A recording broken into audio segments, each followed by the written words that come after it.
Never see. All right, recording has started. Well, welcome everyone. This is the Lighting the Way webinar. This is our fifth iteration of this webinar that we've been doing since the launch of the Lighting Advocacy Letter. Today we are focusing on change makers, you guys out there doing the heavy lifting and moving this movement forward. So we're going to hear from some signatories from Clanton and BR+A. So just a quick rundown of our agenda. We'll remind you of where you can find the previous webinars if you missed any of those. We also, many of you participated in a recent signatory survey that we launched. So we'll go over some of the results of that and share that with you guys. And then we will hear from two change makers, like I just mentioned, from two different firms, signatory firms. And then we'll wrap up with some Q&A. So this is our fifth iteration of this. We've had 4 previous ones that you can find on the Mindful Materials website. And we have our next one coming up in October. And we usually try and space these out about 6 months apart. So you'll see 2 of these happen a year. So if you want to go ahead and just put a little save the date in your calendar for October 30th, that will be our next one. And if this is the link for the previous webinars that you can find online, as well as an updated toolkit that we want to just share with you really briefly, remind you of some of the tools in it. We have updated signatory list of over 100 signatories. So if you're here today, you probably are a signatory. If not, you're welcome to have a read over the letter and sign. We'd love to have you. And just as a reminder, there's also a link on the same page of the letter for where you can download the toolkit. And just a few tools that you'll find in there. There's narrative, SD narrative language that you can use to plug into your narratives that are supportive of the letter. There are schedule suggestions on different ways that you can capture material on your schedule. There's also a conversation tree to help guide this conversation in your meetings with your clients, and many other tools available as well.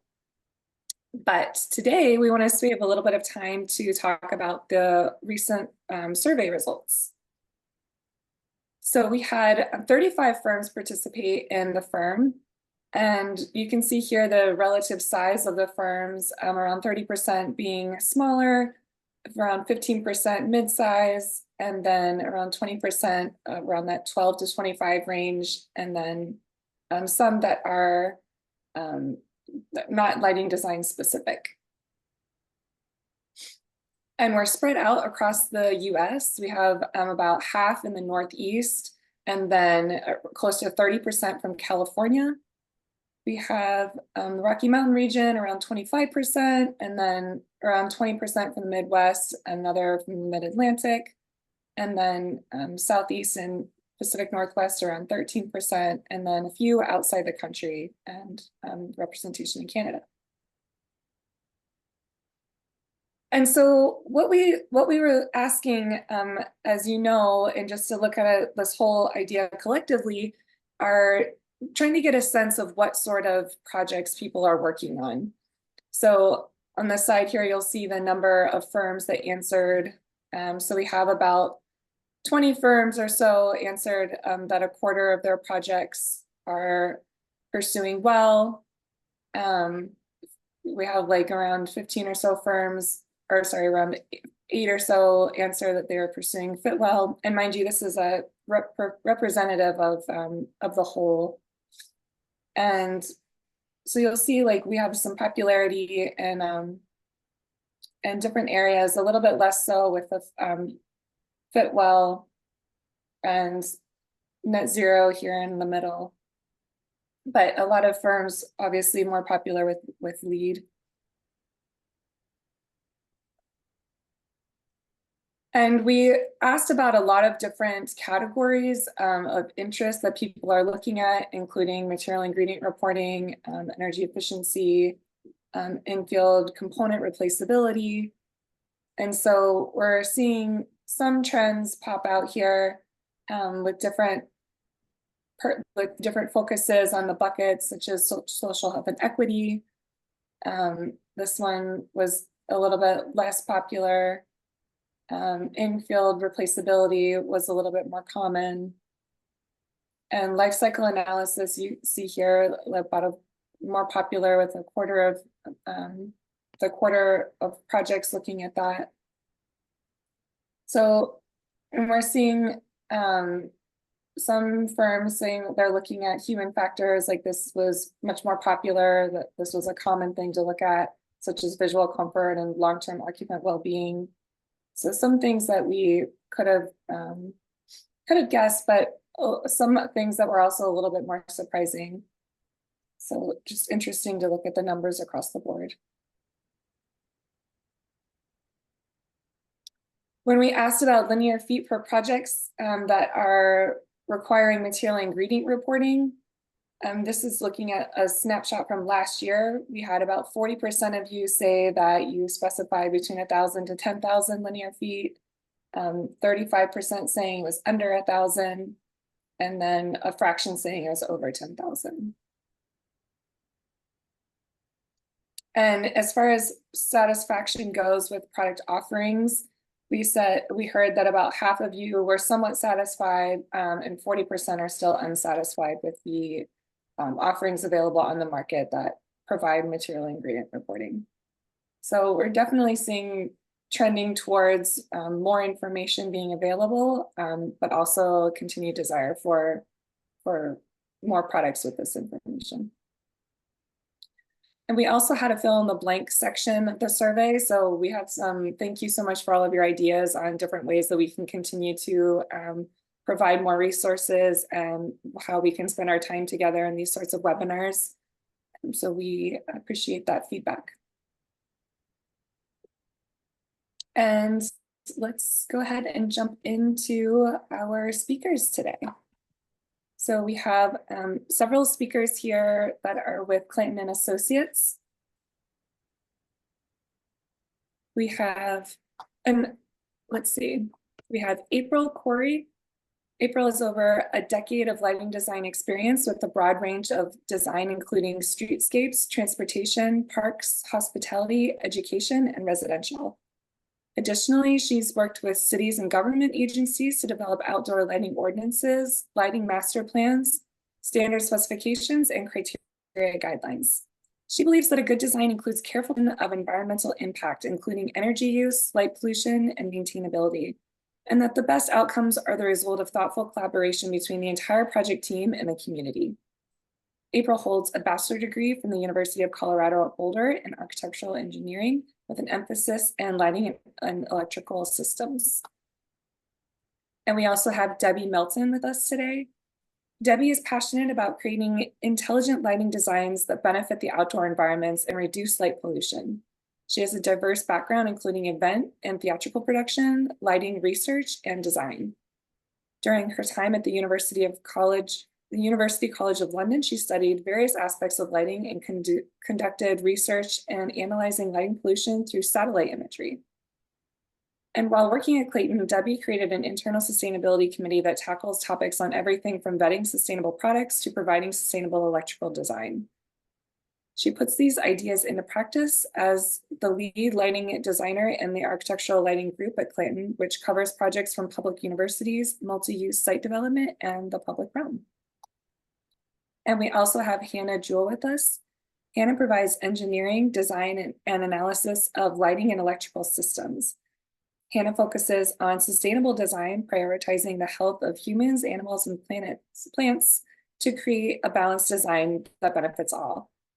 Hannah will be receiving her Bachelor's of Science in Architectural Engineering from the University of Colorado at Boulder, and she is currently a member of the student chapter of the Eliminating Engineering Society.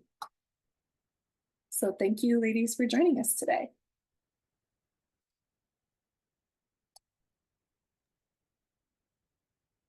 And I'll go ahead and hand it over to you. Okay, great. Well, thanks for joining, everyone. I'll just give you some quick background on the company. We're a small scale lighting and electrical firm based out of Boulder, Colorado. We have lighting designers, electrical engineers, and a CAD team working with us. And we work on projects from architectural to public realm and lighting ordinances. One of our core focuses that we have is striving to reduce climate change and improve social equity by recreating lighting and energy standards for designing beautiful, safe, and healthy places. So today we're just going to have a little fun, and we're going to go through a quick journey of what we've been doing on our sustainable designs. So while looking at sustainability as a whole is pretty overwhelming and scary, it was really important for us to focus on what we can change as designers right now, but also be able to keep up with it in the future. We wanted to create a sustainability committee for all the departments in the company to share their ideas on what we can improve for our sustainable design processes. And we also wanted to make resources that are usable and easy to implement and things that we could share with other companies. So you can go to the next slide, sorry. To find our focus, we created the committee and we conducted several brainstorming sessions to outline what we care about in relation to sustainability as individuals and as a company. We then allowed a discovery period to let people explore ways to improve our designs while appreciating the setbacks that we gained. So our outcome was a system that would track sustainability goals ranging from materiality to energy usage to reduction in light pollution. We also developed a criteria sheet that we would give out to our reps that would outline our demands for products in order to specify them. But really, when it came down to it, it didn't really work for us. It was kind of a far reach goal that we couldn't contain. It wasn't usable, it was too cumbersome, and we were looking at way too many things. So we decided that we needed to pivot. I was really kind of panicking about this part, but it didn't seem like anyone else was. I think that was just me. And during this process, we also realized that creating a demands list left out a lot of the aspects that we feel are important to materiality. So after a brief panic, we regrouped and looked at our original ideas from our brainstorming session. We wanted to harness the power of existing information and take a look at different sustainable designs that are already happening. And we looked at the IES sustainable outline that you can see here. We kind of realized that we already do a lot of things and they're really second nature to our designs already, like reducing light pollution, reducing energy usage, and optimizing daylight. But the materiality concept is something that we weren't really previously focusing on.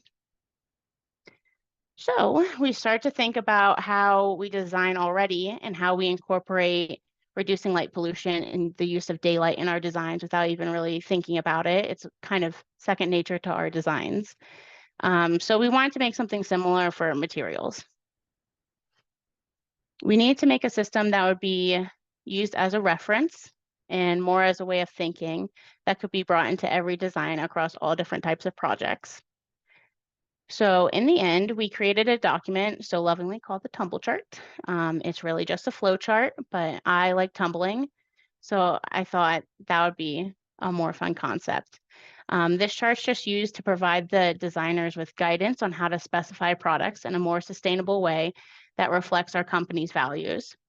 And I will hand it off to Hannah, who will walk us through it.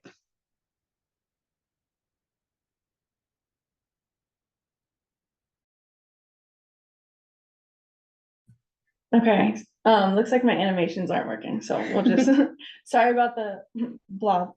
So essentially kind of what we did with our tumble chart was we started by kind of brainstorming the most important and impactful components of sustainability, such as those listed here. Obviously, this kind of became really overwhelming.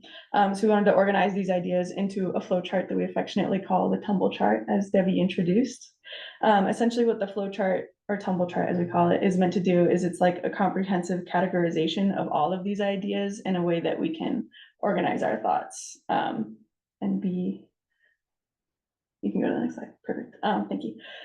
So essentially we broke it up into categories. These categories are spaced out or oriented by ease and not necessarily listed from most to least sustainable.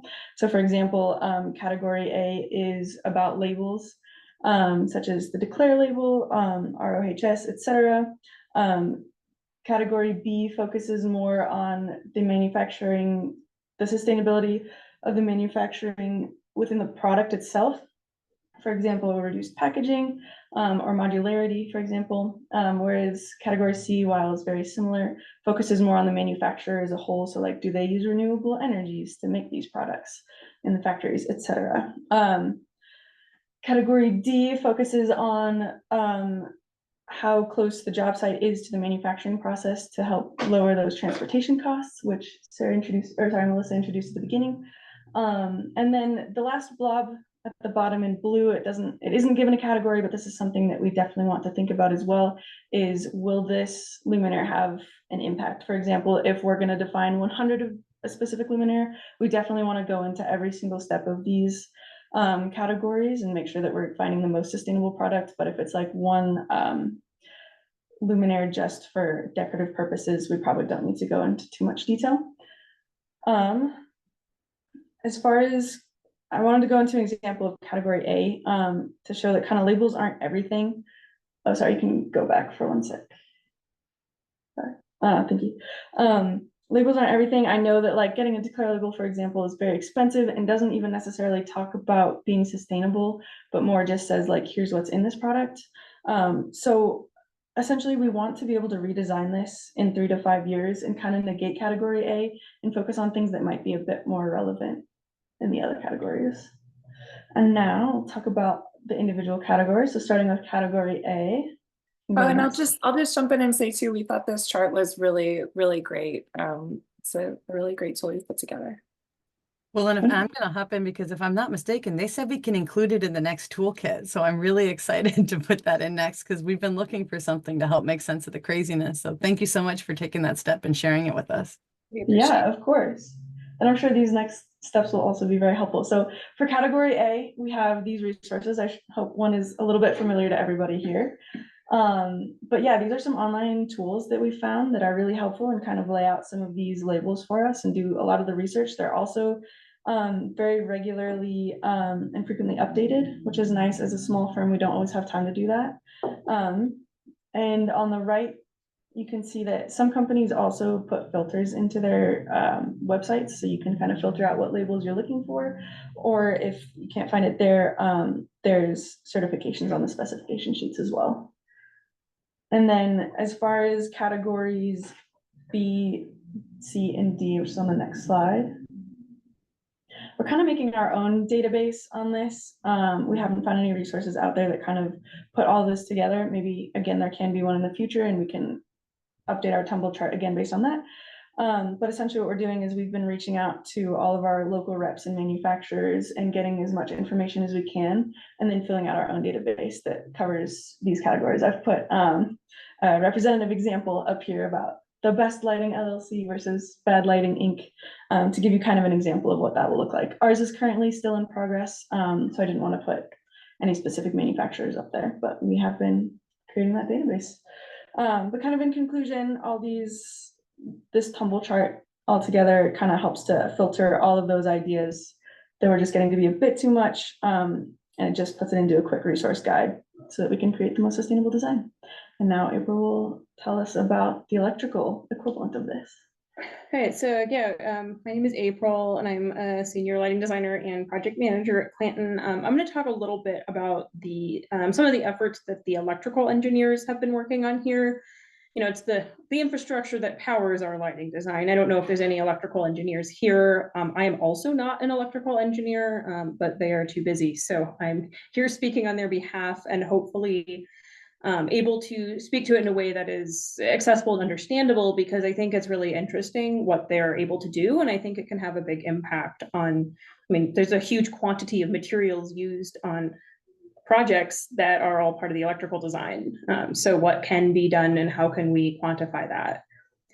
It's similar to everything on the lighting side. The electrical team really wanted to establish a metric that could quantify the sustainability footprint, more or less, of each of our electrical designs.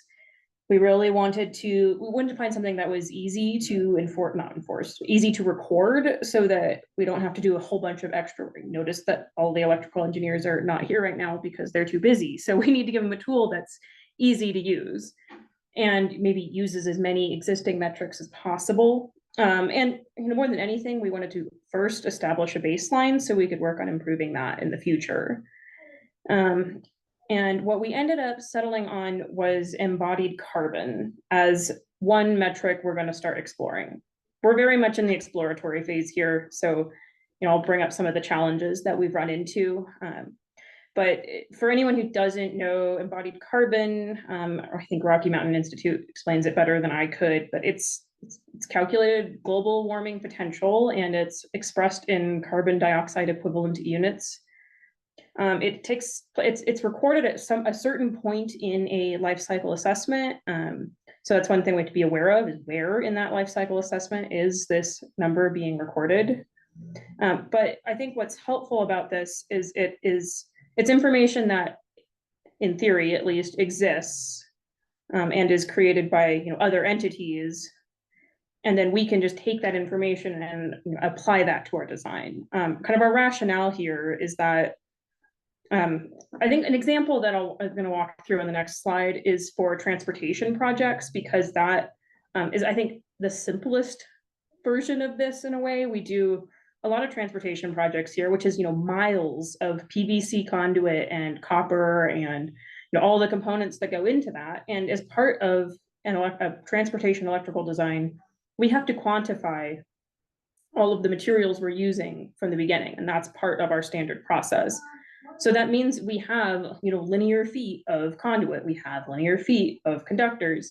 So if we can have a database of embodied carbon per linear foot of each of these materials, then we can just pretty easily add another column to our quantities spreadsheet and calculate what our designs are. So we're working on building that database now and starting to apply that to projects. And we can even look at previous projects as well to see how things have been comparing over time. I think that what we like about this is that these values exist. It's simple to apply once we've established this database, and it uses data that we already have, quantities. A lot of the challenges are that it's not quite as straightforward as it seemed when we first started talking about this.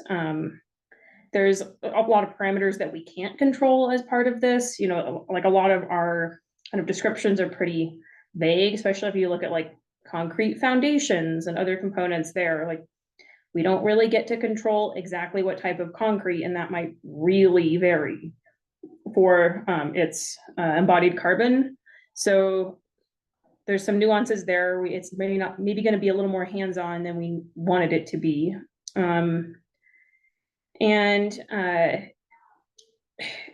I think another issue we've run into is really just comparing those like apples to apples here. So it's, at what point in the life cycle did this embodied carbon value get calculated? Are we comparing the same points in each life cycle, or are we comparing two different products that are really not that, like, where it's not fair to compare them? We're also really up against a lot of non-negotiables here. Like, we have to meet electrical code. And so it is possible that we're already doing the best we can, and we can't really reduce quantity of certain materials or sizes of certain materials in a way that would have a significant impact on its embodied carbon without, limiting code. I was talking to one of the electrical engineers, and he's like, it'd be great if we could use bamboo as conduit from a climate change standpoint, but that's not actually going to work. So, we're very much in progress on this one, but I thought it was an interesting component to talk about that I had not, at least personally, been a part of any conversations related to electrical infrastructure and sort of the back end of the lighting design. And I did notice I'm starting to see more products that are listing embodied carbon from across the board. But I think I found one manufacturer that was listing embodied carbon for the luminaire itself. And so when we can start coming across this kind of information, if this becomes more available, then maybe this is something we can bring into more complex designs and a little bit more on the lighting side as well. So that's kind of what we've been exploring more on the electrical side. We wanted to share that with the team here. Yeah, thanks. We've been talking a lot about that as well, like how, we've seen this wave of material ingredient reporting becoming more common, but we're still kind of in the beginning stages of seeing environmental product declarations becoming more commonplace. And because we had two incubator programs happening in the lighting industry, I think we're starting to see like some of that data to be published now, but certainly something that, like you said, A, is not as common, and B, like difficult to compare for sure. So it requires like a deeper level of knowledge to be able to know these, like understand these complex reports we're looking at, especially because they're so irregular,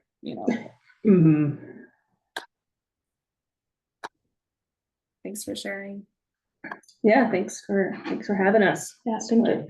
We're hoping to continue to develop some cool tools here with the sustainability committee and see what else we can learn too. Yeah, it's great. It's really exciting to hear what other people are doing. Okay, next we have April. I'm sorry, Brooke.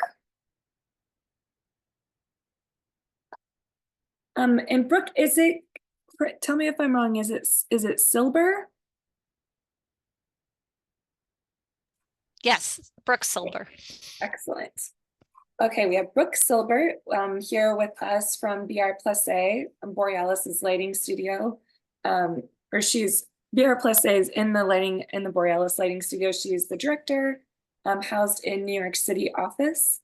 She has over 25 years experience as an architectural and landscape lighting designer with a passion for large-scale public and private projects.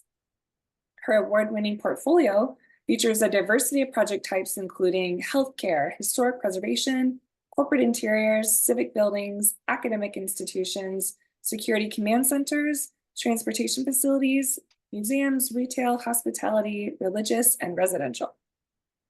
Borealis Lighting is currently designing over 9 million square feet of healthcare spaces, including inpatient facilities, ambulatory care facilities, cancer care and proton treatment centers, behavioral health, pediatric and mother-baby facilities, and so on.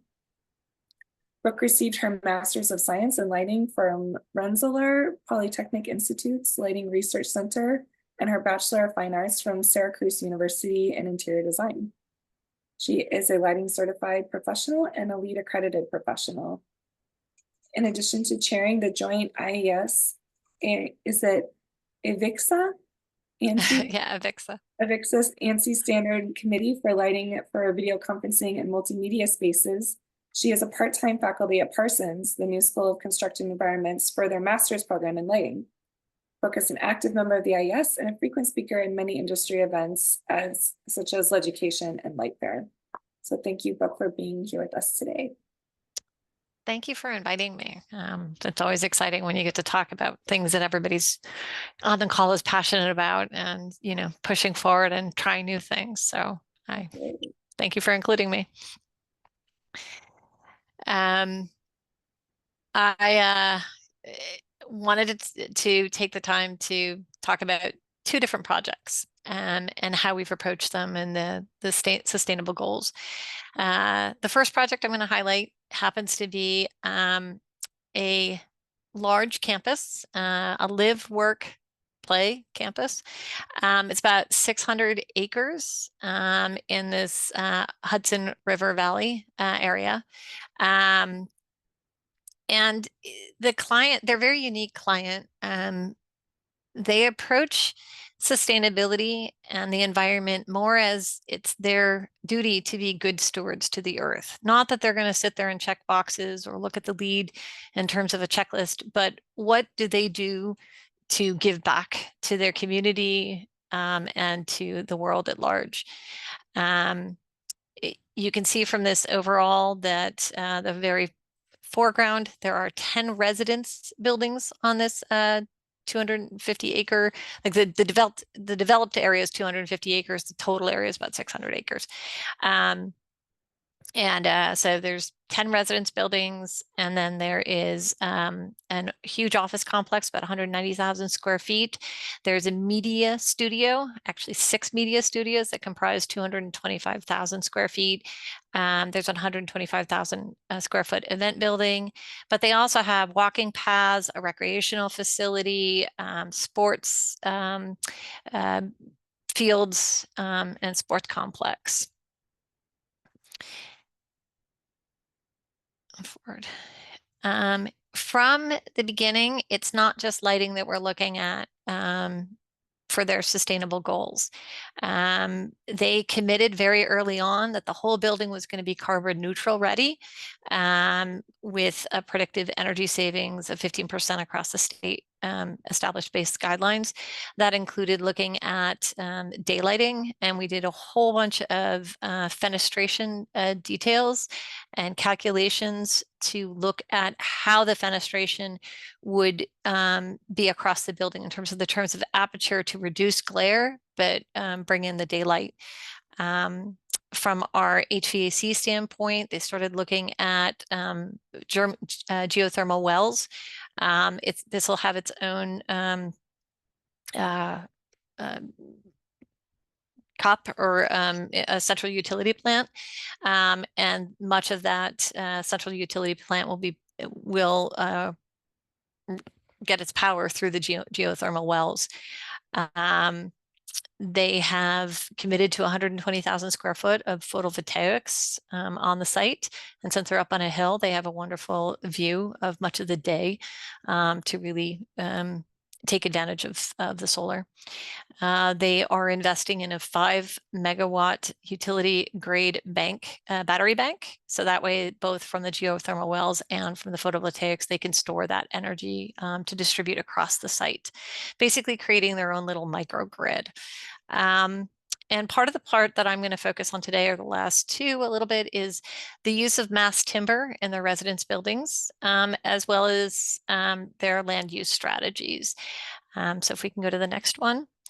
When they looked at the idea of the mass timber in terms of the sustainable materials, it required us to really rethink with them what our fixture choices are, because suddenly we couldn't recess into the mass timber, or it became much more complicated. So whether we held space between it and aligned between it, or surface mounted, or think about things like remote drivers, so that that actually allowed us to think about sustainability in terms of the fixtures, in terms of a reduction of the quantity of drivers. We could consolidate the amount of drivers per fixture, therefore using fewer. And when you're talking about 80, basically 80 residences across 10 residence buildings, that's a substantial amount of savings of product, even if we are only saving, 5 drivers per residence unit. It did start to raise budget concerns, because now things like surface mounted fixtures started to be more expensive and take more materials. So it really caused us to rethink which fixtures are going to be the best solutions for us, and to work with those manufacturers to help us think about those aspects. The next slide, I think, is actually a copy of it, but part of the reason is, from the beginning, they started to look at this thinkwood.com, and there's this video which we can't play here, but that was talking about the idea of designing with wood. And I think one of the things that was really interesting to me is it opened my eyes into, I grew up in an era where you thought of wood as depleting our resources. But the reality is there's many fast growth trees that can be replanted. And if they're committed to planting on their site, then they are rebuilding their population of trees, and replacing what has become less viable and dense and causing quite a bit of detritus to the area. And that detritus can cause things like forest fires and so forth. It actually becomes negative. So by doing a little bit of pruning and culling through the forests that were there, that actually saves the environment. It maintains the habitats for the animals that are there. And there are quite a few. In fact, we discovered quite a bit of bear and mama bear and baby bear as we went across our site visits. So you really are starting to realize that you are thinking about it a little bit different as you start to enter these conversations about what does it mean to design with wood. Re-challenging me to learn about materials. So if you go on to the next slide, what you will see is we ended up having a conversation about what about using materials that are from that site-specific materials. That starts to go into exactly as April said, the sort of embodied carbon. The less you bring from afar, the more environmentally friendly it is. And you start to think about that goes into your embodied carbon footprint, your calculations. So it was great because we were actually talking with them about a bollard approach. The bollards were so that we could reduce the amount of light pollution. The situation on the land, and we talked about land strategies, was to maintain as much of the forest in the front of the property, protecting the neighboring houses and area businesses from seeing into their property, give privacy to the property, but more importantly was to reduce that light pollution or that light trespass that would cross their border. And so by keeping the border of trees, we naturally are being dealing with light pollution. But it also meant that they still had to cull quite a bit of or clear quite a bit of the land. And so we were trying to figure out ways of thinking about cost to the project. Instead of having to bring in expensive bollards, is there a way that we could use the trees that are on site? And so that became, why not use the wood for the bollards? Ironically, it was cost savings that was the primary reason, not even sustainability. But as I said in the beginning, this client has a different way of thinking about sustainability. It's the whole idea of the holistic idea of being good stewards of the earth, and that's cost savings as well. So between not having to bring to the site and being able to use the site from the materials already on site, it became sort of an aha moment for all of us. And it was something we arrived at together. It was not one or the other, it was together. And we go to the next slide. Yeah, I just really quick, I love that that's part of the story, that it was that cost savings, that I love that you make that point that that actually was the driver, you know, because I mean, this is like a real life project. Like we all know that this is often the case. Well, and often we think of sustainability as being a cost, that it makes a premium to the project. Right, and it doesn't right. have to be that that's the premium. Right. So. And that you came to this creative solution together, like putting your brains together and like being willing to think outside of the box. So I commend you for. I commend our client for being willing to. So yeah, it's exciting. If you go to the next slide, when you can see the bottom picture is the site. And so you can see where the trees have been kept to create that barrier. And now you can see where they're clearing all the trees. And when we talk about clearing, you can see from those photographs how many trees were cleared from the site to create room. So of course it seemed like, let's go ahead. This is a perfect idea to save them. The image on the upper right, you'll see that some of those trees were potentially able to be used. But if you look at that one tree, you're going to find not all trees, when just because you cut them down, not all of them can be used. In fact, there's quite a bit of loss from this effort. And so you don't you think idealistically, oh, we can use them all. And then the reality sits in. And the other part of that reality is the next slide, which was, with all that wood, how are we going to make it usable? All wood has to be dried before you end up being able to cut it into or mill it into product that we could be using for those bollards. We talked about the different processes, and you start to realize that that also has environmental implications, and not all of it could have been done on that campus. Had we thought about it slightly different, maybe we could have done something where we set up the ability to do the air drying. But air drying takes about 2 to 3 years.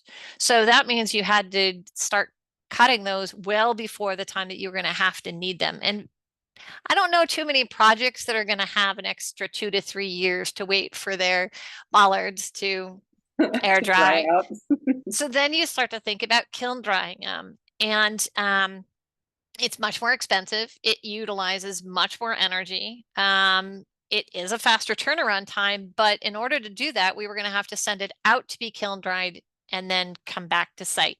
So of that, that means only a fraction of the bollards that we are going to be installing are actually from that site because of the lack of material, the quality of the trees that were there, the fact that we didn't have time to air dry them given the project deadlines, and the idea of kiln drying meant we had to take it into Pennsylvania to most likely to find a kiln. That is what we are going to do. Some of the product, some of the cut trees are going to be kiln dried in Pennsylvania, but now it's only a fraction of what we had hoped for. So I think the takeaway on that part of that was, even though you have these great ideas, like you start to learn way more about a process that I didn't even know anything about. None of us did. And I don't even think the architects that we were working with truly realized what does this mean in terms of the project management of these ideas. So truly a learning lesson.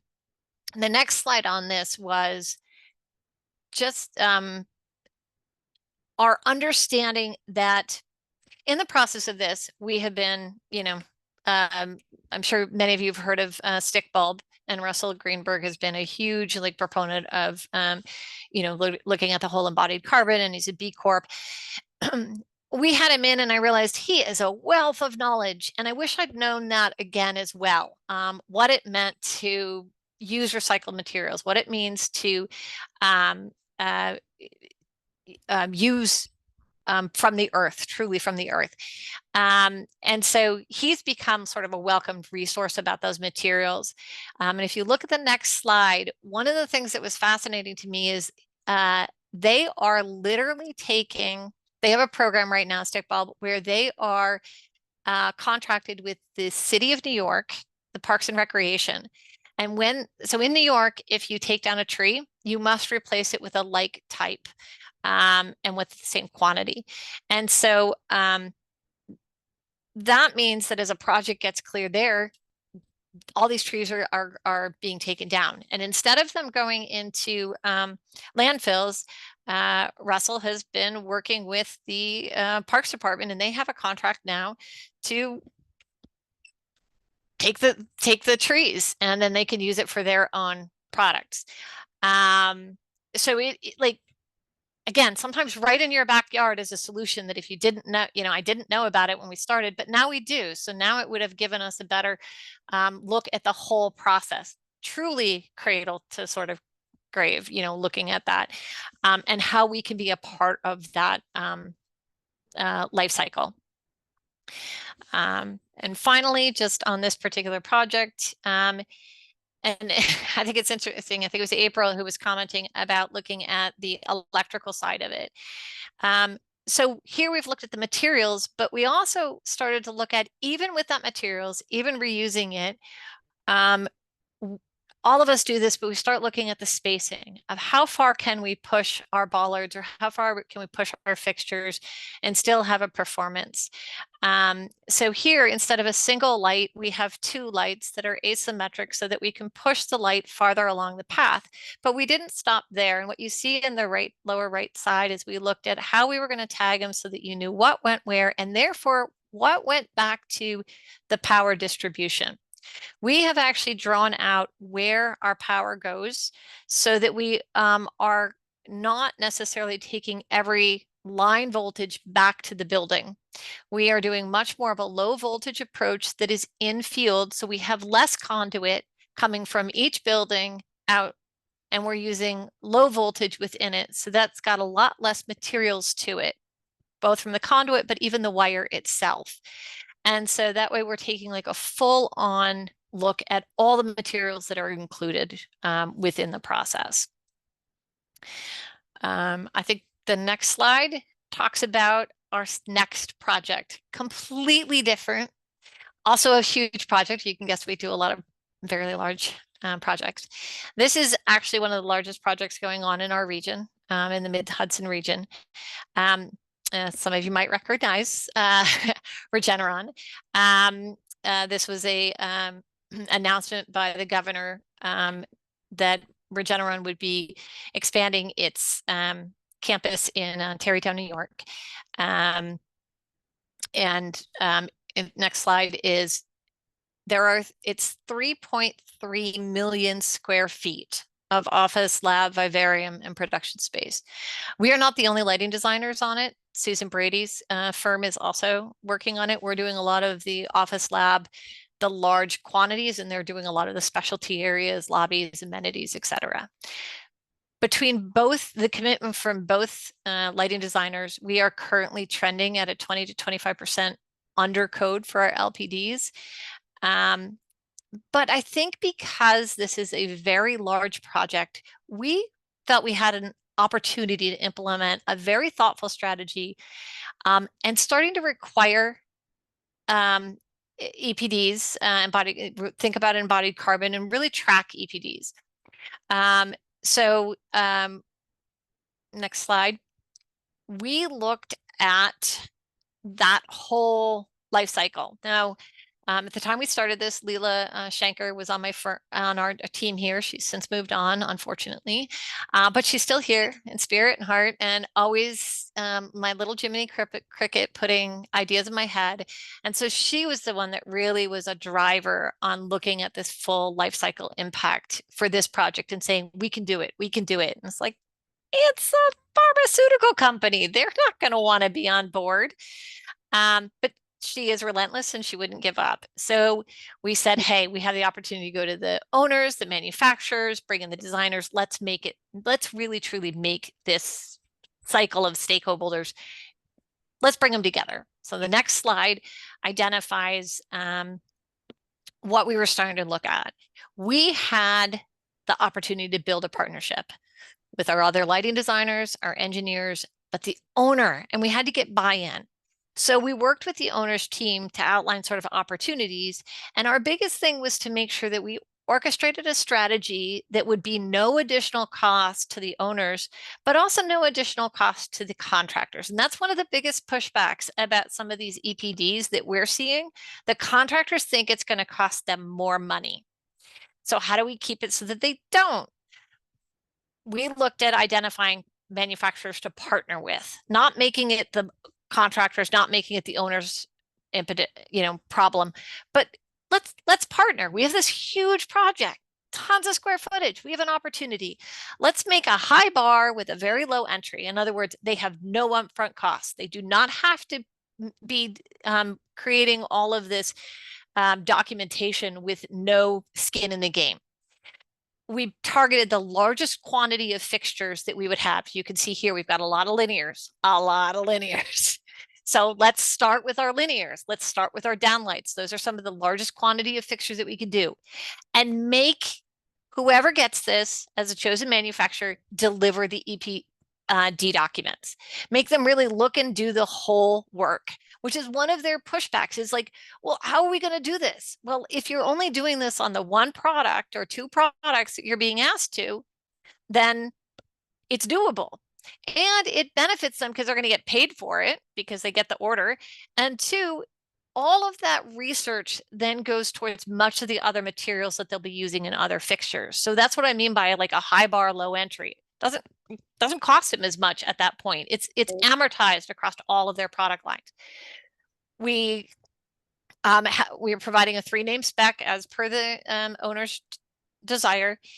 And we made sure that all three of those manufacturers agreed to this early on. So you can look at the next slide, which identifies our fixture schedule.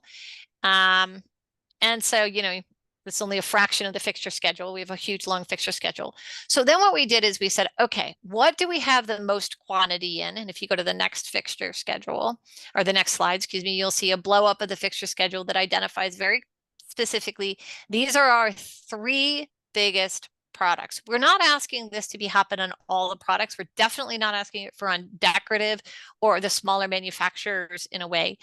Who is committed to doing this? Zumtobel, because they're so close to Regeneron, was like, yes, yes, yes, we're happy to work with you. Please, please, done. And it was easy because we brought the contract, or that we brought the owner and even the contractor up to the manufacturer's facility so they could see what they were working with, how they, you know, how they put things together, how they, you know, are dealing with it.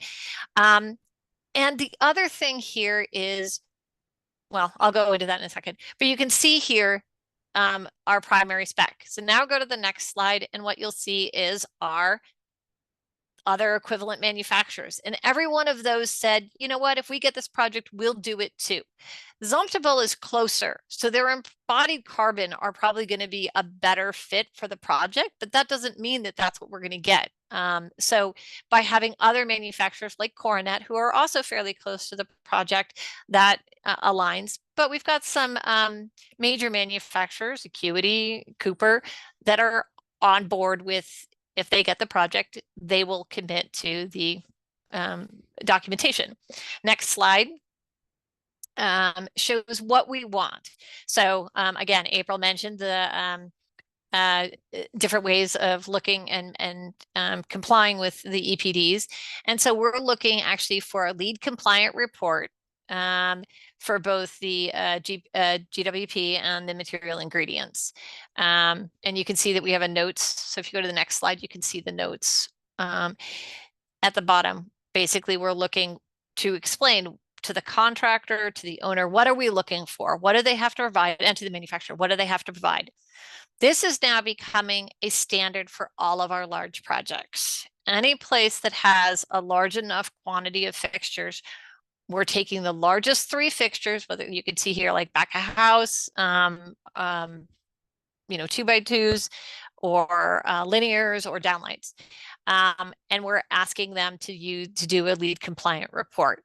The next two slides will show, we've got two other ways of looking at this. One could be using a more of a descriptive approach, which is just identifying the sustainability requirements. And the other is a more prescriptive, which is outlining what we have to have.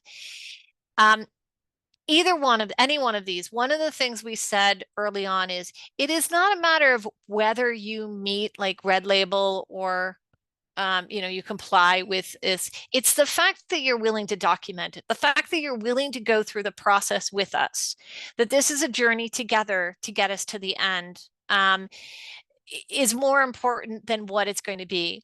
All the manufacturers that have talked with us have said, you know, it's going to help us make better decisions in what our materials are, even by just knowing it. So they're kind of on board with this as a process. Next slide, please.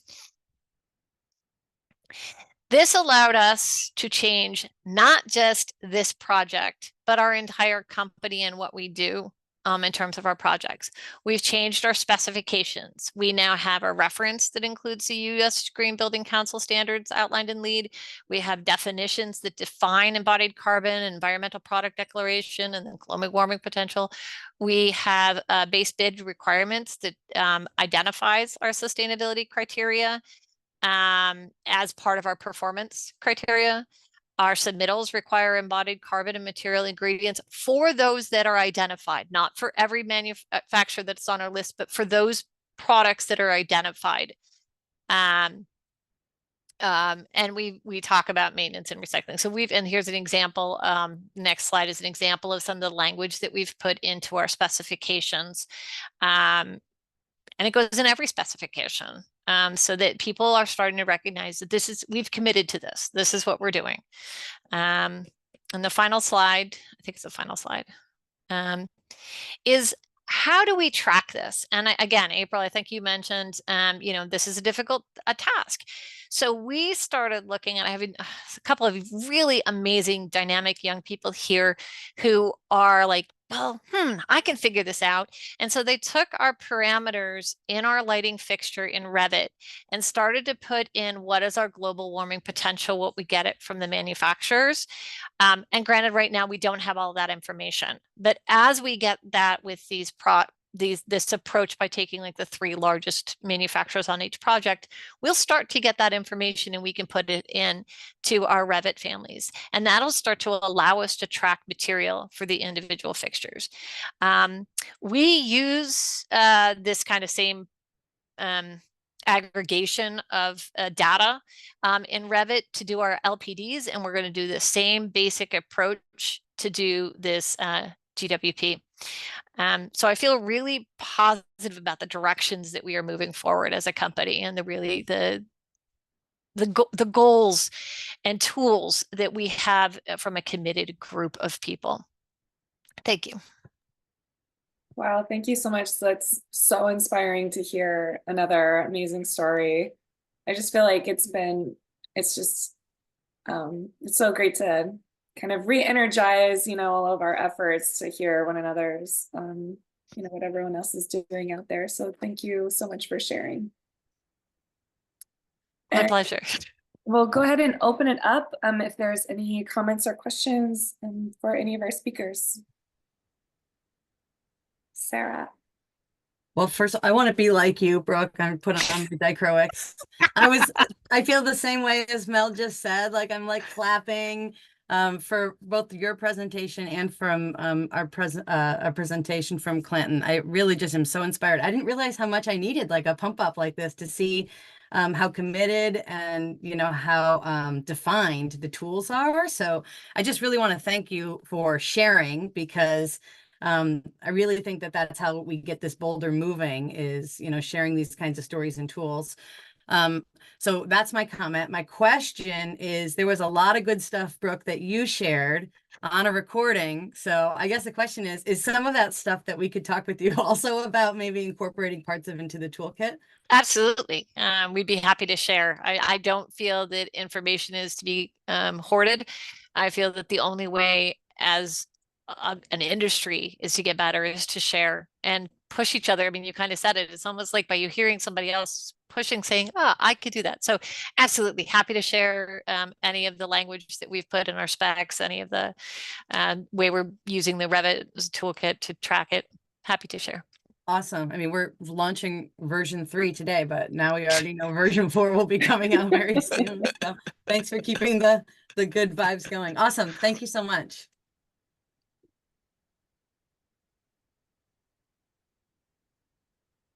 Any other comments or questions from anyone? I have questions for actually both presenters. So we're like lighting design company, and we don't do the actual electrical work. And it's really refreshing to hear that the electrical portion of the work really have to be part of this sustainable design move, which cannot agree with you more. Any way that since I feel the electrical teams are allied, but still uses foreign language, from me, is there any way that we can keep the dialogue, or bring the dialogue to the coordination meeting with the electrical team? Can we push this envelope as a big team, as part of the team together, to push this envelope one step further? I feel like it's such a great thing to get another party to also buy into it, and then I could do something similar. Any how, if we're only doing the lighting, how do I get them be part of it? How can I grab their attention and then get them passionate about it? Any secrets? April, do you want to go first, or? Well, I was thinking, because that's a good question, right? Like, I mean, we're fortunate that we have electrical designers on our team. You know, I'm more on the lighting side, but I get to interface with the electrical engineers that we, you know, that typically power our design, but not always. We also do lighting only on projects and then have to kind of just hand over our design to the electrical engineers. And I think that's, I don't have an answer. I have kind of like, I agree. And I think that's a really good thing for us to start focusing on too, is how can we bring this into the kind of lighting designer, electrical engineer dynamic, kind of to improve that workflow and make sure we get to like hold on to our materials decisions. I think, I guess part of it would be, I don't know the answer to this, but what kind of conversations are happening in like electrical and engineering focused conferences and like how they're sharing information. I'm going to talk to our electrical engineering team too and see kind of what resources they have come across so far, and you know, might be trying to get them to start talking at some of these conferences, to start like putting that earworm into everyone and getting other electrical engineers thinking about it too. Yeah, I think April, you bring up a good point, is putting an earworm to them, because lighting has actually been behind the interior designers and the architects, right? So we work much more closely with those interior designers and architects. We're hearing their language, we're hearing their efforts. The engineers are not hearing those efforts, and they don't speak our language. So the problem is, I've found that if I can be passionate in their language, so you notice that I spoke about the power distribution and we talked about low voltage versus line voltage, and we, you know, actually engineers will geek out when you start talking in their words. And they were sort of like, oh yeah, that's interesting. And that's interesting. And so we started having a conversation about power distribution, and they're like, wait, you're willing to document that? And I'm like, I am. Like, I'm willing to go that a little bit of extra step to make it easier for them to engage in the conversation. I guess sometimes I would say, our passions allow other people to become passionate. Our energy allows them to gravitate towards that, just like we've built off the architect's energy. So don't stop talking to them is the best way. You know, don't stop telling them what you think. Eventually they'll listen. That's great. I love that. Just like speaking their language and then like using and like showing the effort to like to, you know, to have the dialogue to be a part of the documentation. Yeah. Any other comments from anyone or questions?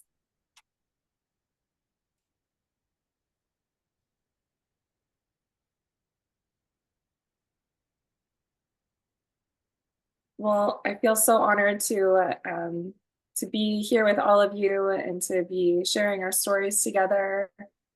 We will continue our tradition. Our next meeting will be October 30th. And for this, we're going to start focusing our conversations around individual buckets from the AIA Materials Pledge. So of their 5 focal areas, we'll take 1 to 2 buckets per webinar and do a deep dive into those and see, start talking about the different ways that we can begin creating goals and metrics related to these various aspects of sustainability.